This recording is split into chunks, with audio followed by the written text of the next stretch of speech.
আসসালামু আলাইকুম রাহমাতুল্লাহ। তো মূলত হচ্ছে যারা ডিগ্রি প্রথম বর্ষে রয়েছে তাদের কিন্তু উপবৃত্তির একটি নোটিশ প্রকাশ করেছে এবং উপবৃত্তির আবেদন করতে পারবেন আপনারা হচ্ছে 8 মে থেকে 23 মে পর্যন্ত। তো আজকে এ টু জেড বিষয় জানবো, তো চলুন ভিডিওটি শুরু করা যাক। তো সর্বপ্রথম দেখতে পাচ্ছেন স্নাতক পাস ও সমমান পর্যায়ের উপবৃত্তি আবেদন এন্ট্রির বিজ্ঞপ্তি 2024।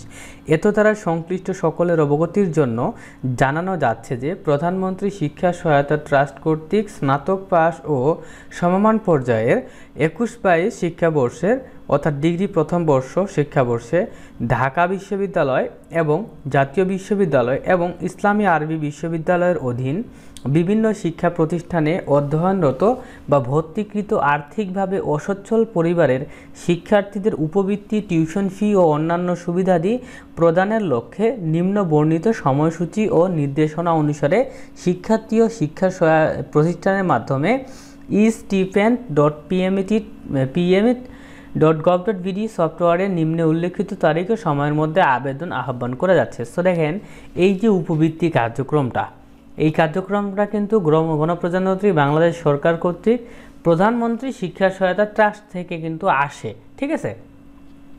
তো শুধু ঢাকা বিশ্ববিদ্যালয় এবং জাতীয় বিশ্ববিদ্যালয় এবং ইসলামী আরবি বিশ্ববিদ্যালয়, এই তিনটা বিশ্ববিদ্যালয়ের ডিগ্রি প্রথম বর্ষ কিংবা 21-22 শিক্ষাবর্ষে যারা ভর্তি রয়েছে বা আছে, তাদের জন্যই হচ্ছে এই উপবৃত্তিটি, ঠিক আছে।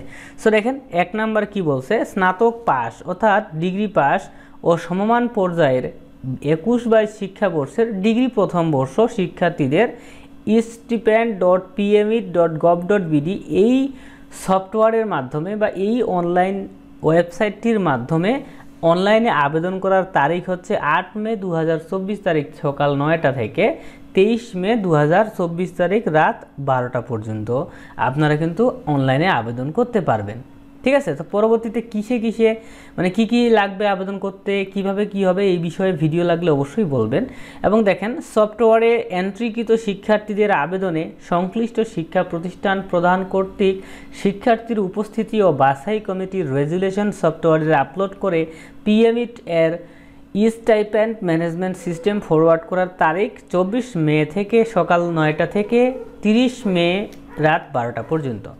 সো দেখেন, বিষয়টা হচ্ছে এরকম যে আপনারা স্টুডেন্টরা সুন্দর করে যা চাবে সেটা দিয়ে আবেদন করতে পারবেন 8 মে থেকে 23 মে পর্যন্ত, ঠিক আছে। এবং আপনারা যখন 23 মে পর্যন্ত আবেদন শেষ হয়ে গেল আবেদন করা, তখন আপনার হচ্ছে যে আপনি কিন্তু একজন শিক্ষার্থী।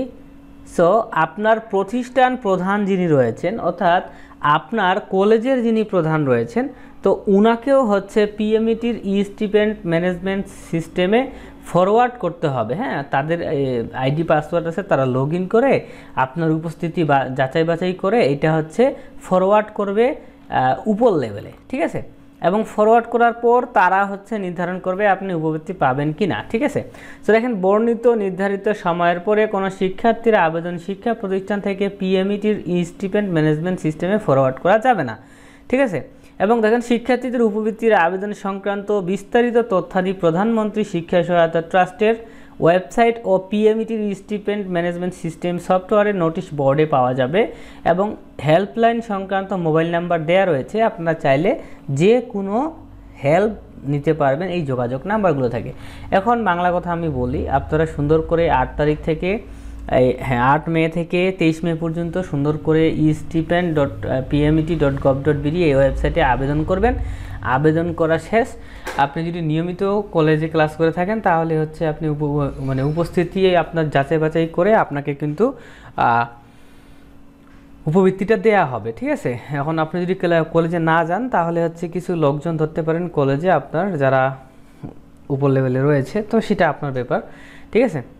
তো যারা রেগুলার ক্লাস করছে এবং মেয়েদের জন্য অনেক কোটা, সো তারা উপবৃত্তি পাওয়ার সম্ভাবনা রয়েছে। তো অবশ্যই অনলাইনে আবেদন করবেন, তারপর কলেজ কর্তৃপক্ষ এই আবেদনটাকে হচ্ছে ফরওয়ার্ড করবে, মনে করেন যে কনফার্ম করবে, ওইটা হচ্ছে 24 তারিখ থেকে 30 তারিখ পর্যন্ত। তো যাই হোক, এটাই ছিল ভিডিও। পরবর্তীতে আমরা ভিডিও নিয়ে আসবো কিভাবে উপবৃত্তি আবেদন করতে হয়। আপনারা যদি হচ্ছে যে জাতীয় বিশ্ববিদ্যালয় হন ওইটারও দেখাবো এবং ইসলামী আরবি বিশ্ববিদ্যালয়ের যদি হয়ে থাকেন ওইটাও আমরা দেখাবো ইনশাআল্লাহ। যদি ভিডিও লাগে কমেন্ট করতে পারেন। আল্লাহ হাফেজ।